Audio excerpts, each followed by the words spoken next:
एक मरतबा ला इलाहा इल्लल्लाह कहता, मैं नहीं कहता।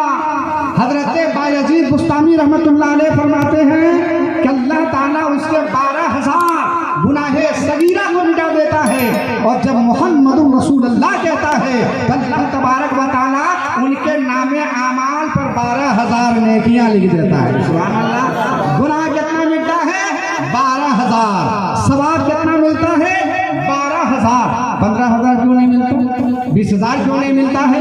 तो मैंने हजरत बायजीद बुस्तामी रहमतुल्लाह अलैह की मुकद्दस बारगाह में कहा, हुजूर ये 12,000 ही क्यों? तो हजरत बायजीद बुस्तामी रहमतुल्लाह अलैह फरमाते हैं कि ला इलाहा इल्लल्लाह में 12 हुरूफ है, 12 अक्षर है, इसलिए 12,000 गुनाह मिटता है, और मुहम्मद रसूलुल्लाह में भी 12 हुरूफ है, इसलिए 12,000 सवाब मिल जाता है। अब अगर कोई शख्स इससे भी बड़ा बड़ा गुनाह खताओं को माफ कराना चाहता है तो कल से नमाज के लिए तैयार हो जाए। अल्लाह ताला गफूर रहीम है, बड़े बड़े गुनाह खताओं को माफ करने वाला है। आज एक बड़ी प्यारी हदीस सुने, मिशकात शरीफ की हदीस पाक है, हज़रत अनस से रवायत है, आक़ाए कायनात नबी कोनो मका सल्लल्लाहु अलैहि वसल्लम ने हज़रत माद से फरमाया, मा मिन अहदिन यशहदु ला इलाहा इल्लल्लाह व अन्ना मुहम्मदुर रसूलुल्लाह सिद्क़न मिन क़ल्बिही इल्ला हर्रमल्लाहु अलैहि अन्नार। कहिए सुभान अल्लाह। ये मिशकात शरीफ की हदीस पाक है। मेरे आका फरमाते हैं कि जो शख्स सिद्क़ के दिल से ये गवाही दे कि अल्लाह के सिवा कोई माबूद नहीं और बेशक मोहम्मद सल्लल्लाहु अलैहि वसल्लम अल्लाह के रसूल हैं, अल्लाह ताला उससे आग हराम कर देता है, ये कोई और नहीं। मेरे आका ने कहा है, और यकीन माने जब मुस्तफ़ा ने कहा तो जमीन तो बदल सकती है, फैजान अपना रूप बदल सकता, समुद्र का पानी खुश्क हो सकता है, लेकिन जो बात खत्म नबूवत के ज़बान से निकल जाए वो कभी रद्द हो नहीं सकती है। तो मेरे आका ने कहा, लोगों सिद्क़ के दिल से जो गवाही दे कि अल्लाह के सिवा कोई माबूद नहीं, बेशक मोहम्मद सल्लल्लाहु अलैहि वसल्लम अल्लाह के रसूल है, तो अल्लाह ताला उसमें आग हराम कर देता है। अब आओ पंडित जी की बारगाह में, पंडित जी कहते हैं ला इलाहा अपने बाबा, ला इलाहा कहने से इंसान के हृदय का पाप खत्म हो जाता है। इल्लल्लाह परम पदम जन्म बैकुल परापन्नति। इस संसार में रहने वाले मनुष्य, अगर तुम जन्नत जाना चाहते हो, अगर स्वर्गवासी बनना चाहते हो, अगर बैकुंठ के दार बनना चाहते हो, तो जपे नामे मोहम्मद, अरे मोहम्मद के नाम का माला जपो, जन्नती बन जाओगे। ये हम नहीं कहते हैं, पंडित जी कहते हैं ला इलाहा इल्लल्लाह पढ़ो, हृदय से पाप निकल जाएगा। मोहम्मद के नाम का माला जपो, जन्नती बन जाओगे। इस श्लोक को, इस मंत्र को वो मैंने हिंदू धर्म की किताब से पढ़ा, लेकिन इसी मंत्र को, इसी श्लोक को जब सिख धर्म के बानी गुरु नानक जी की निगाह पड़ी थी, उन्होंने तड़प कर कहा था कि पहला नाम खुदा का, दूजा नाम रसूल। नानक जी कहते हैं पहला नाम खुदा का, दूजा नाम रसूल, तीजा कलमा पढ़ नानक दरगे पावे कबूल, और कहता नूरे मोहम्मदी, कहता नबी रसूल, नानक कुदरत देख कर खुदी गई सब हो। नानक जी कहते हैं कि जब मैंने अज़मत रसूल को देखा था तो मुझ पर ऐसी कैफियत तारी हो गई कि मैं अपने आप को भूल बैठा, और मैंने कहा कि अगर अल्लाह के बाद किसी का मकाम है तो मोहम्मद का मकाम है, प्यारे आका का मकाम है। मेरे मिल्लत के नौजवानों, अब आओ थोड़ी देर के लिए सरकार गौसे आजम की बारगाह में चलो। ये 11वीं शरीफ का पुरबहार मौका है, महीना उनका चल रहा है। मेरे मिल्लत के नौजवानों आओ सुनो, आप सुने होंगे कि सरकार गौसे आजम की मुकद्दस बारगाह में एक शख्स आया था।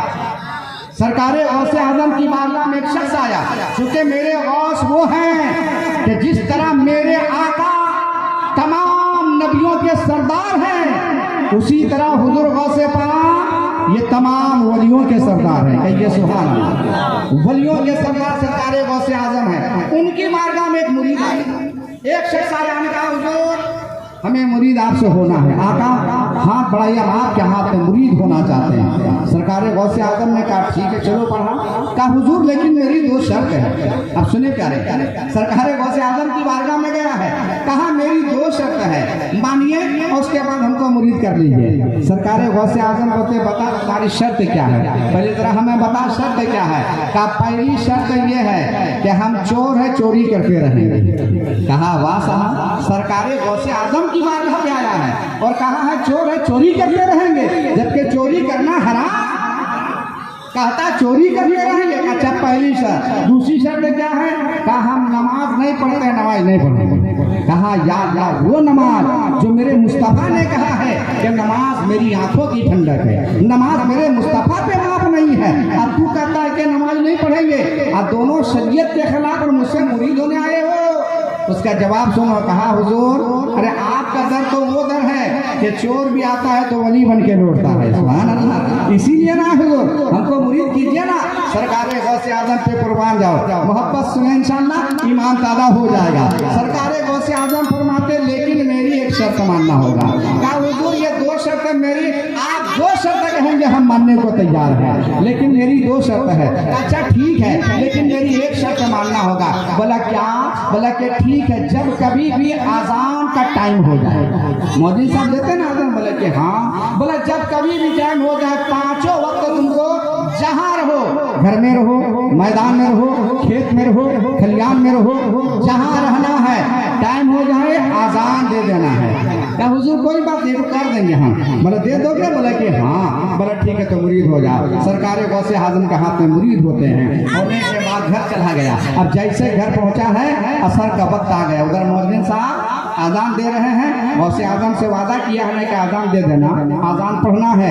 अब वो चालू हुए घर में। अब कहता है अल्लाहु अकबर अल्लाहु अकबर।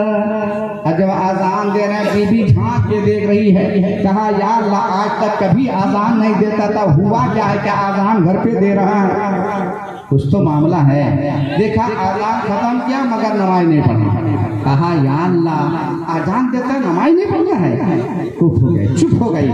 मगरिब के वक्त फिर हो गया, फिर शुरू हो गया अल्लाहु अकबर अल्लाहु अकबर। अब बीवी से रहा ना करीब आती, आजान जैसे खत्म हुआ का सुनिए खाली आजाने दीजिएगा, नमाजवा क्या पढ़ेगा? हम गौसे आजम का मुरीद ना है तो कहा था नमाज माफ हो गया, नमाज माफ का ना मैंने कह दिया नहीं पढ़ेंगे। कहा सुनिए बगैर नमाज के कोई उपाय नहीं है। ना मैंने कह दिया ना, 4-5 दिन खाली आजाने दे रहा है, नमाज क्यों नहीं पढ़ रहा? जब देखो आजान दे रहा है। तब उनकी बीवी ने कहा अगर इतना ही शौक है तो जाके मस्जिद में मौजिन बन जाइए है और आजान देते रहिए। कहा कि नहीं मैं गौसे आजम से वादा किया हूँ। 5 दिन के बाद घर में राशन पानी खत्म। चोर था ही। कहा उनकी बीबी का तब क्या होगा, कल क्या खाइएगा? का घबराने की कोई बात नहीं, रात में हम जाएंगे रईस घर में जाकर डाका डालेंगे, वहां से बहुत माल लाएंगे, फिर 2-4 महीना आराम से खाना। बोले कि ठीक है। अब जैसे रात के 12 बजना था, देखिए जब रात के 12 बजा है, अब अपना झोला वोला लिया और वहां से निकला, चोरी के नियत से निकलता है। और निकलने के बाद ऐसा घर को निशाना बनाया जो उस इलाके में सबसे ज्यादा रईस था, सबसे बड़ा आदमी था। रात के 12 बज रहा है, अंधेरी रात है, और किसी तरह दीवार फलांग के अंदर चला गया। चले जाने के बाद दरवाजा खोलता है, अंदर घुसा, उस रूम में चला गया जहाँ पर तिजोरी रखा हुआ था। अब उसे भी खोल लेता है और खोलने के बाद जब निगाह पड़ी, एक तरफ सोने, हीरे, जवाहरात के सामान रखे हुए हैं। अब जब देखा तो दंग रह गया। और अक्सर देखिएगा जब बहुत सामान मिलता है तो आदमी एक बार नहीं उसे जो उठाता है बल्कि चुन चुन के लेता है, इससे थोड़ा ले, इससे थोड़ा ले। अब वो चुनने के चक्कर में यहाँ तक के फजर के आजान का टाइम हो गया, चुनिए रहा था। अब झोला वोला लिया और जैसे ही जो है वो सहन पे पहुंचा था कि आजान का टाइम हो गया। अब जब टाइम होगा तो गौसे आजम से वादा था ना कि आजान दे देना है। अब वो सोच रहा है अगर पार यहाँ से होते तो आजान का टाइम खत्म हो जाएगा। वादा खिलाफी नहीं करना है, गौर से हमने वादा किया है। झोला ठोक बगल में उसके आंगन में रख दिया और शुरू हो गया अल्लाहु अकबर अल्लाहु अकबर। अब इधर आजान दे रहा है, घर वाला धीरे धीरे उठना शुरू हो गया। या अल्लाह इतना पहुंचा हुआ कौन है जो हमें घर पे आजान दे रहा है? लगता है बहुत बड़ा कोई अल्लाह वाला आ गया, बहुत बड़ा वली आ गया है, उठो। सब घर वाला उठ गया। अब जैसे ये कहता है हय्या अलस्सलाह, तो देखा 4 आदमी खड़ा है। दिल में सोचा खैरियत नहीं है, अब पकड़े जाएंगे, ये सोचा था कोई नहीं जान रहा है, लेकिन उठ गया। अब जब इधर कहता है हय्या अल फलाह, देखा इधर भी 4 आदमी खड़ा है। अब कहा अब तो खैरियत नहीं है। जैसे आजान खत्म होगी पिटाई शुरू है। या आना देखा आजान खत्म नमाज के लिए नियत बांध लेता है। कहिए सुभान अल्लाह। गौसे पाक से कहा था नमाज नहीं पढ़ेंगे, सरकारे गौसे आदम वहीं से मुस्कुरा है, कहा बेटा नमाज नहीं पढ़ेगा, अरे नमाजें नहीं तुमको इमाम बनना होगा। कहिए सुभान अल्लाह।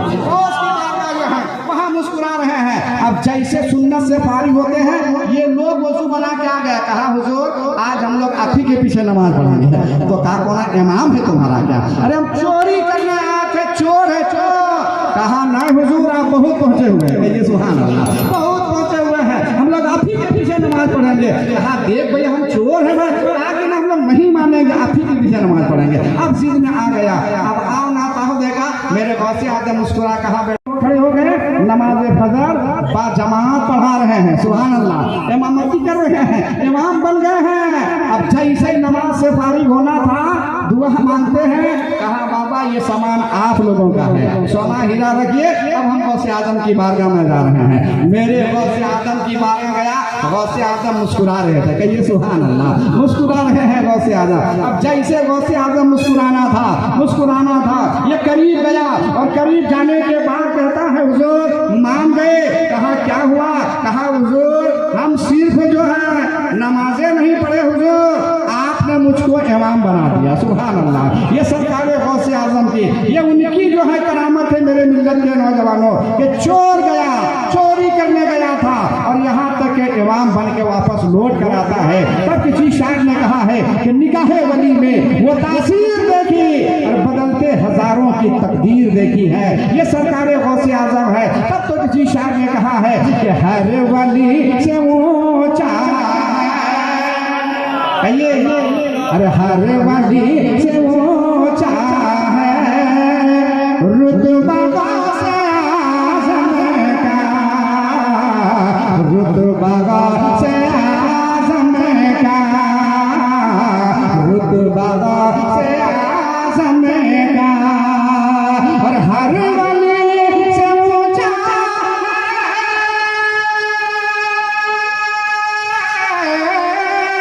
हर वली से ऊंचा रुतबा गौसे आजम का।